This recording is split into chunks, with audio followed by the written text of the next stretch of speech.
I will go over the last bit, which is the stateful. I will go at a bit of a high level because it's kind of one of those that might take a little while of like practice to really get into it, and I want to make sure that we get to to questions if there are any. Go to the stateful aspect of things. So let me just see if I had anything useful here to discuss about stateful.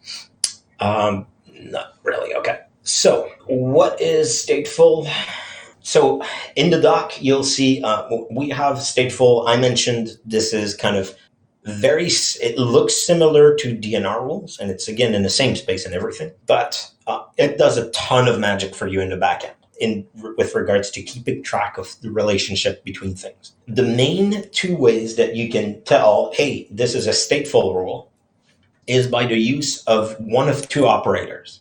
So, or not operators, but rather parameters in a rule. So you will see the with child and with descendant statements. They effectively allow you to describe the relationship between a first event and the relationship between that first event and a subsequent event that is related to it. Again, I'll explain more. The distinction between the two is that with child is a direct relationship. So this event is my child, meaning, one created two. The with descendant is an n level descendant. So that means one could have created two, that created three, that created four, and four is what I'm interested in. So there's descendant relationship all the way in there, but it's not just one level. It could be any number of levels. So the easiest way to usually kind of start thinking about it is with processes, right? Because that's the easiest relationship you can think of, a process starting another process.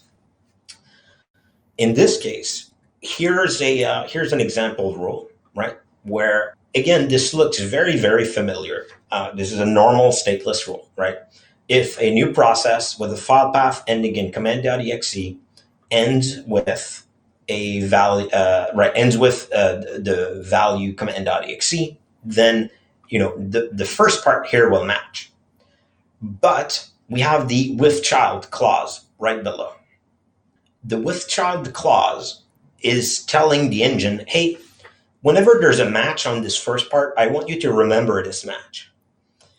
And if you see an event that is a child of that event that matched, and that child matches this other set of stuff, then that's a detection. So in this case, that other set of stuff is just another stateless rule, right? So here we're saying with child, and then it's a new process with a file path ends with calc.exe. So the net effect is we will match if a command.exe spawns a calc.exe, but we will not match if command.exe spawns a firefox.exe that then goes to calc.exe. Why? Because it's with child, not with descendant.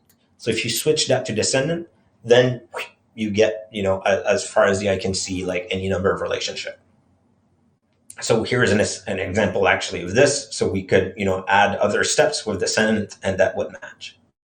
The with child and with descendant support the same rule set as the stateless rules, like the same depth.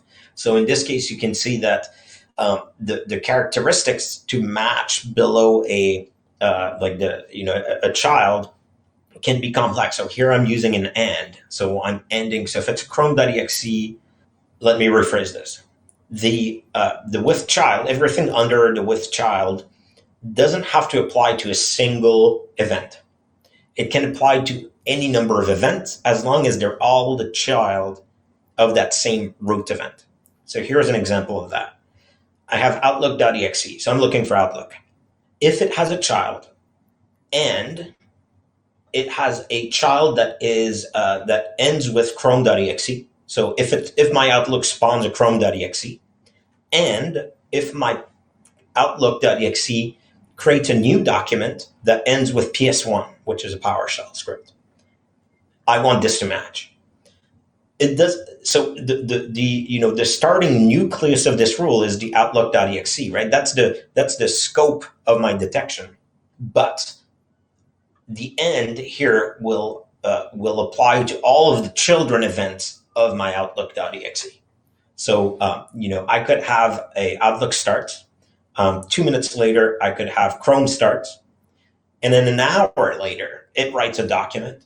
The Outlook writes a document that would match.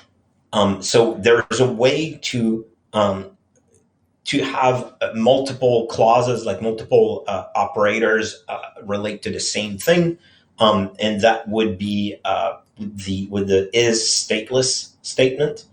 So you can kind of in those stateful statements, you can add is stateless, and from that point on, then they all apply to the same event. I'll kind of let you read through those.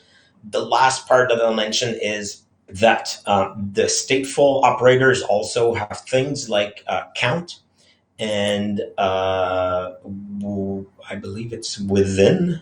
That's mentioned somewhere. Yes, within.